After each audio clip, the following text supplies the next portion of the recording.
And welcome back, everybody, to the Law and Crime Network. You are watching a live feed from Washington, D.C., where you can see him right there.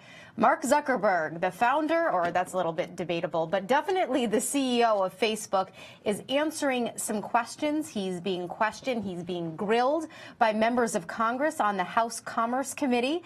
It's getting a little intense. I have to say, I was watching yesterday when the Senate grilled him, and this is getting a little more heated. I'm here alongside Bob Bianchi, a Law&Crime trial analyst and former prosecutor. Bob, what do you make of what we're watching here? Well, it's extraordinary. You know, it kind of reminds me of something that I used to say when I practiced civil rights law in my previous career in federal court. A little citizen can drag a whole police department into a federal courtroom. And it kind of reminds me of this, the big, bad Mark Zuckerberg, and I don't mean bad in a negative way, but this big, powerful, wealthy guy could be dragged before Congress and can have to answer questions and be grilled on this very, very important topic. Hey, Rachel, we talked about that before, about privacy issues when we first started to now. It's huge, but I kind of like always discussing the theatrics behind it. And we know going into this testimony that Mark Zuckerberg had the best of the best prepping him to speak. And you can really tell in some of his answers how coached he is. He knows exactly what to say. He's very respectful. He goes back to the same points. He tries to answer the Congress people. What is your reaction to how his performance is going? Well, you know, not much like any other witness that you would have at trial. I've learned over the years that you could try to change somebody in a way to make them better, but the bottom line is their personality shines through. So I actually give them credit. I think, you know, you could prep them on what to say and you can give them some talking points, but in the end, when you've got the heat on you and you're being asked and peppered with questions, I think that this is really the man himself. All preparation can only do so much to change a person. It's interesting, actually. Apparently, they tried to teach him to be more charming because he's not exactly the most personable of people. That's never been one of his strengths. And I kept saying, you can't teach someone to be charming. They're either charming or they're not. They're either good with people or they're not. That's Do you true. think he's coming off at least in an approachable manner? Yeah, and I mean, I don't think that he necessarily, and I think that his lawyers and people advising him say you don't have to necessarily come off as being the best friends with these people. And you're right, there's a little obtuseness, you know, about the guy. But the bottom line is answering the questions correctly, because the lawyers that are prepping him really don't care about whether they like him, quote unquote. They just care that he's giving the right answers. But of course, that always matters. Okay, let's take a listen. It looks like Mark Zuckerberg still answering questions. Let's take a listen into the Congressional Committee hearing.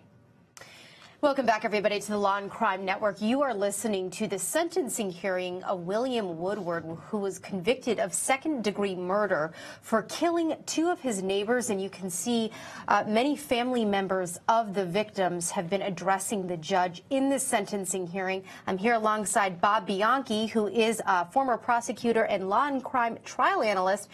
Tell us, I mean, these are always hard to hear, these sentencings, as you kind of hear the victims recount how hard their life is after their loved one was taken away. But they're impactful. Yeah, hence the term victim impact statements. You know, it's funny, Rachel, when I started doing this as a homicide prosecutor 20, 30 years ago, victims weren't even given really an opportunity to even have any input in the prosecution and or say at sentencing. I could hear a judge saying, excuse me, step back, you have no right to be, you know, up here. Today, it's a completely different world. And in fact, some lawyers say that it's overkill a lot of times, but nevertheless, that's the way it is. Look, they are impactful, and it's funny, after a career of listening to homicide cases as a prosecutor and handling them, these are the typical things you hear. A person's ripped out of somebody's life.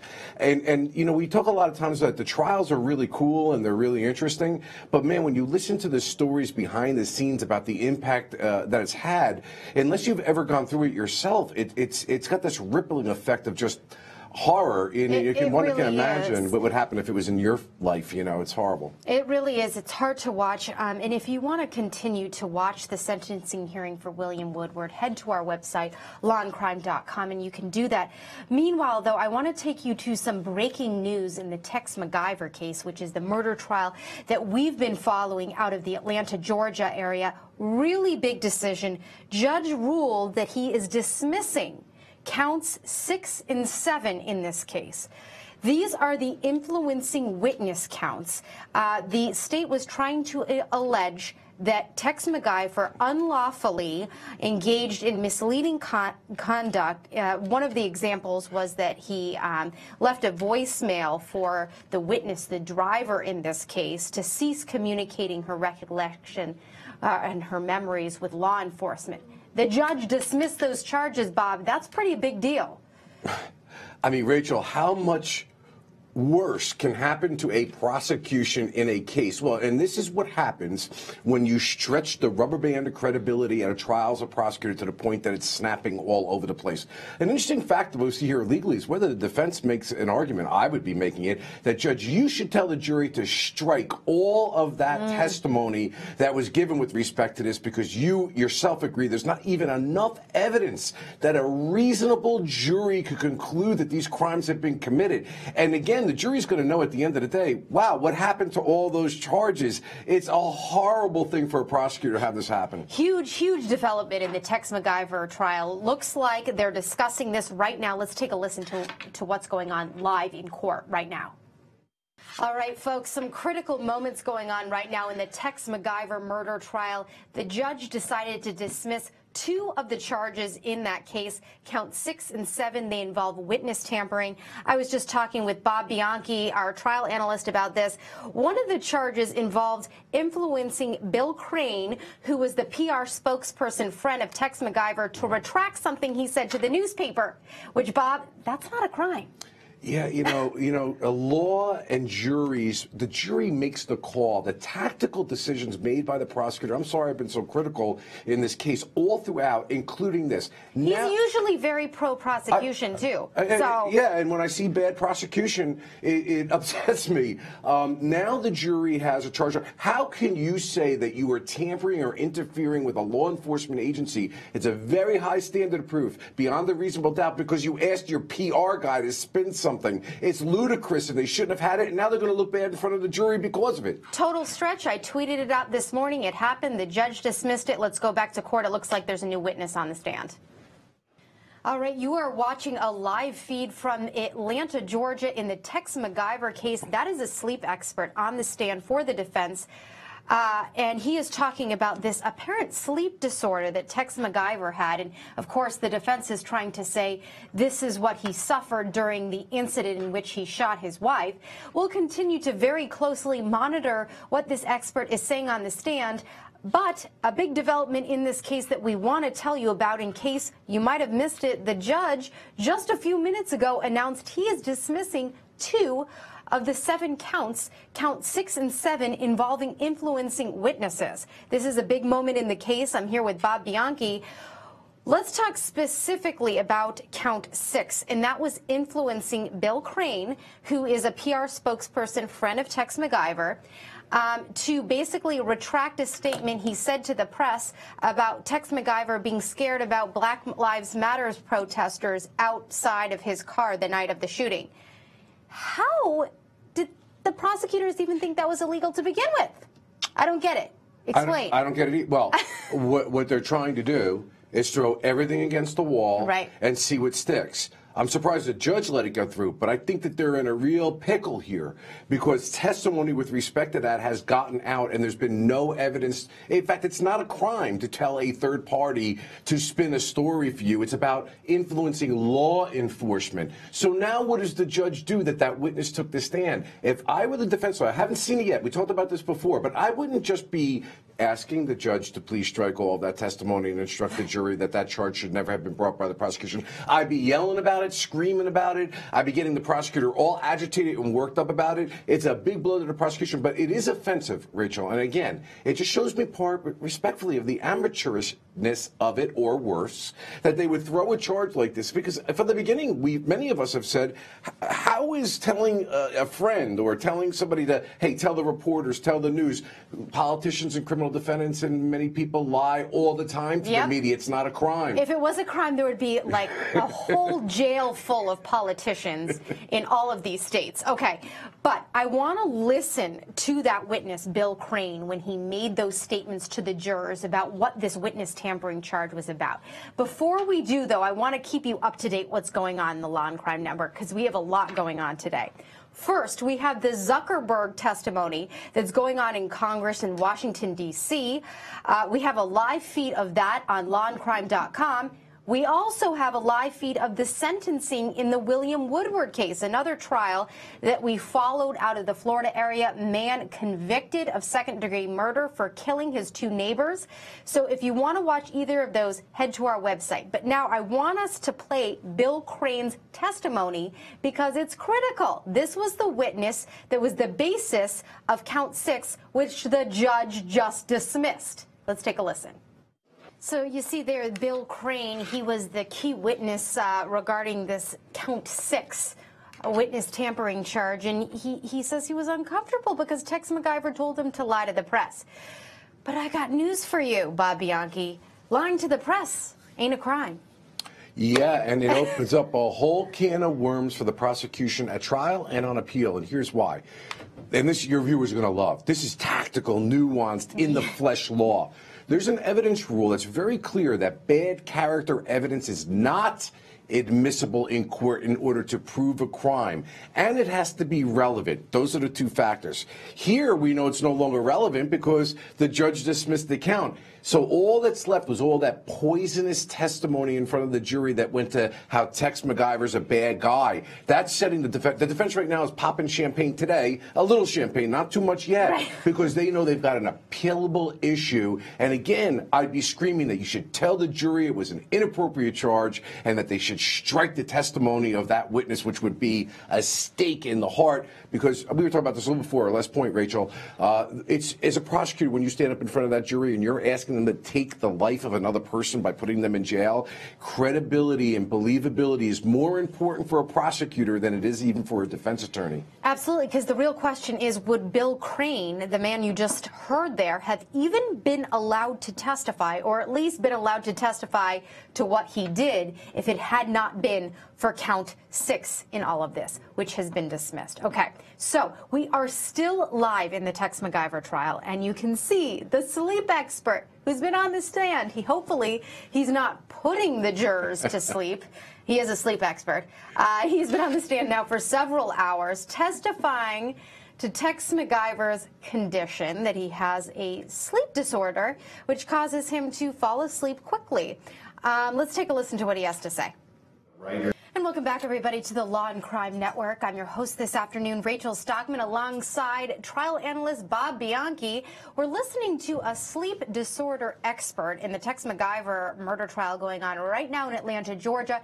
He just testified to the fact, and I think this probably was the most critical part of the testimony, that Tex has a certain kind of disorder in which, when he gets stressed out, it actually causes him to fall asleep.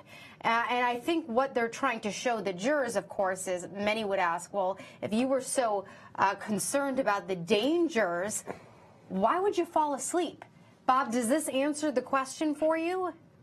No, I think this testimony is a mistake in my mind. Really? Yeah, they have a great case. I can't say it enough. The central theme, common sense.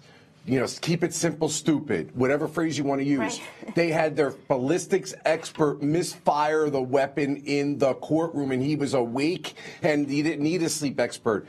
What they're doing now is giving the prosecution an opportunity to hit him with cross-examination, and now it's bloodying up the defense lawyers. Unless, and we've talked about this before, and I don't know yet, he had a documented history of this prior to the time that his wife was shot. So we've been jumping in and out of this testimony with the sleep expert, so I'll ask our producers here if we can look back and see, because that would make a difference. If he was Tex McIver's doctor prior to this shooting, I think that would change the minds a little bit. If, however, after the shooting, they all of a sudden go out and find this sleep disorder expert that testifies to the fact that, oh, when he gets stressed, he falls asleep, not quite as believable. So we'll research that, and maybe it hasn't come out yet. In the meantime, though, Bob, I want to take us back to Washington, D.C. We're going to continue to monitor the Tex McIver trial. If you want to watch it, go to lawandcrime.com. We have the raw feed for you on our website.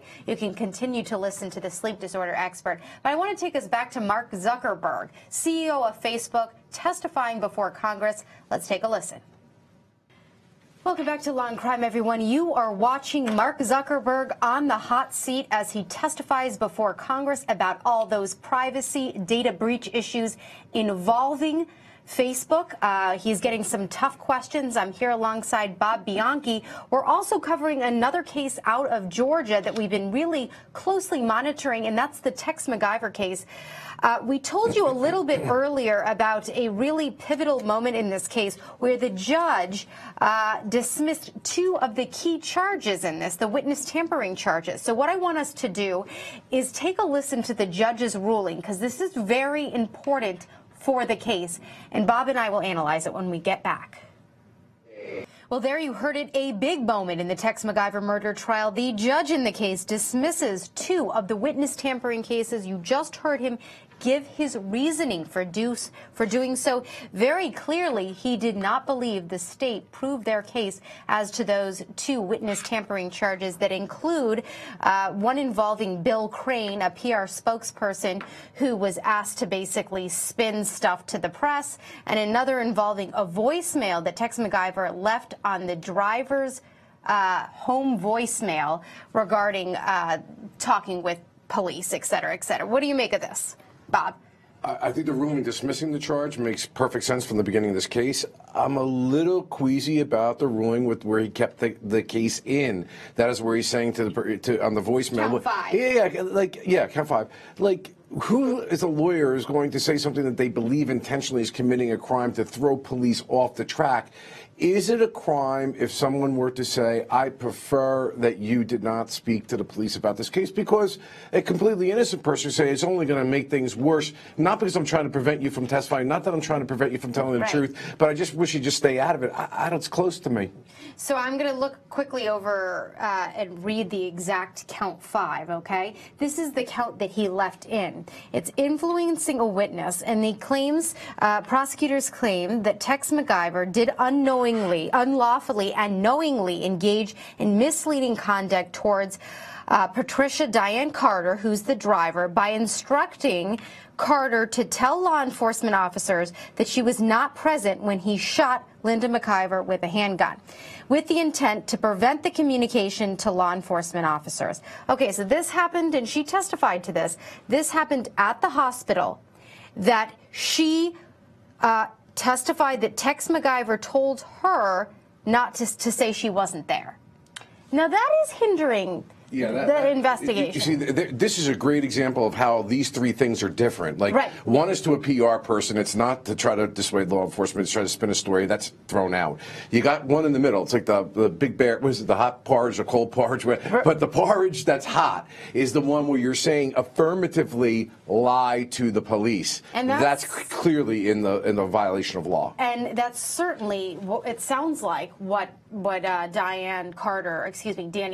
Danny Jo Carter testified to, that she was told by Tex McIver. Now, if we want to take a quick peek into what's happening in court, it looks like questioning is continuing in the Tex McIver case. We've had this sleep expert on the stand now for several hours, and he testified to the fact that Tex McIver had a sleep disorder that made him fall asleep shortly after, a stressful moment in his life. Now, when Bob and I were first talking about this, we kind of were bashing the defense a little bit and bringing this sleep expert in, because it kind of looks like, well, after the fact, of course you have a sleep disorder to prove your case. But in fact, it sounds like the study that this guy did, or that he's citing from, is from 2004, when he was diagnosed with this condition. Right. So we did say, just to make sure that we're fair with ourselves even, that if there was no previous medical history to support the expert's opinion, the defense was putting itself into a witness that I just don't think is needed. Now, again, this is great. This is a compelling game changer for the defense, who's doing a great job. The defense is magnificent here. It's a game changer because they actually have previous medical records prior to this supporting the expert's opinion.